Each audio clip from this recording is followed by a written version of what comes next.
We generally view a perfectly consistent, unshakable life story as the benchmark for psychological health. The assumption is that a highly cohesive narrative represents a completed, successful identity. The observer-dependent theory of everything identifies a specific systemic risk in this state, called the ideal error. This occurs when a self-narrative becomes so internally coherent that it stops updating based on the actual environment. This gap between the story and reality leads to measurable rigidity. The mind becomes locked into its own internal logic, resulting in rumination and an inability to adapt to new incoming information. At the opposite end of the spectrum, a total loss of narrative connectedness leads to dissociation. This is a state where the sense of self and agency breaks down entirely. A static, perfect personal story represents a failure of the mind's update mechanism. It indicates that the system is no longer calibrating itself against the world. If a static narrative is a trap, we have to look for a model where stability and change coexist. ODTOE treats identity as a tunable fixed point of self-observation. The self functions as an active frequency rather than a static history book.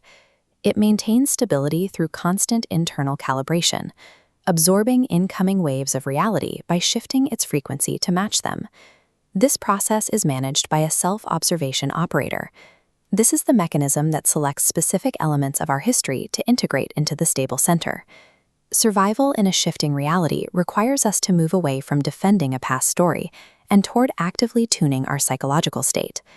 The framework relies on a strict distinction. The factual chronicle of what happened is fixed, but the signifying meaning of those events is plastic. This follows philosopher Paul Ricoeur, who separated the factual fabric of a life, the events that stay the same, from the self-interpretation we project onto them. This is not a claim about retrocausality or altering historical events. The protocol of what happened is preserved exactly as it occurred. What changes is the meaning metric. Metric plasticity requires that our internal evaluation of an event evolves at a rate that matches the drift of the world around us. While the past is etched in stone, the narrative role and emotional weight of those events are subject to continuous revision. Meaning revision is triggered biologically when a recalled memory encounters a prediction error, a mismatch between what we expected and what we observe. This error forces the memory trace out of its fixed state and into an editable window. The connections become fluid before restabilizing. The mind uses attention as a form of precision weighting to decide which of these open traces are significant to the current self-model. Traces with high precision weights are pulled into the center of the identity, while those with low weights recede to the periphery. This process carries a variational cost. The brain expends energy to realign its self-model with its current field of attention. Remembering the past is an act of precision-weighted design. Each recall is a chance to reconfigure the self. The speed of this identity revision is mapped by a control parameter called rho. This topology describes the entire range of human identity. At 0, there is no revision, resulting in pathological rigidity. As rho approaches 1, the revision rate is too high, leading to dissociative chaos.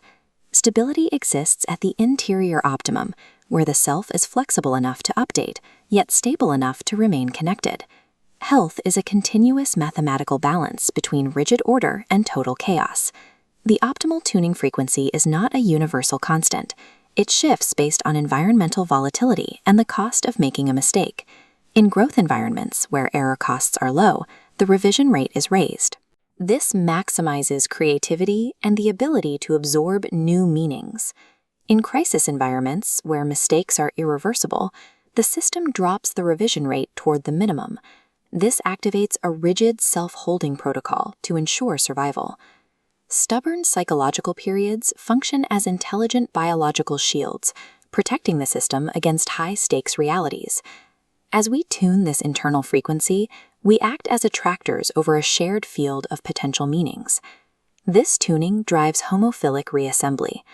Shifting our internal frequency naturally reorganizes our social ties, pulling in those operating on the same wavelength. Subjective freedom requires 3 factors: a connected self, meaning revision, and a plastic metric. When these synchronize, the system gains forward momentum. self-observation also exhibits quantum-like order effects. The order in which we ask ourselves questions about our identity fundamentally changes the resulting self-assessment. This necessitates metric plasticity. If the world drifts faster than your meaning metric is revised, you begin optimizing an outdated version of yourself. We cannot change facts of the past, but by mastering the frequency of our observation, we claim freedom over what that past means for our future.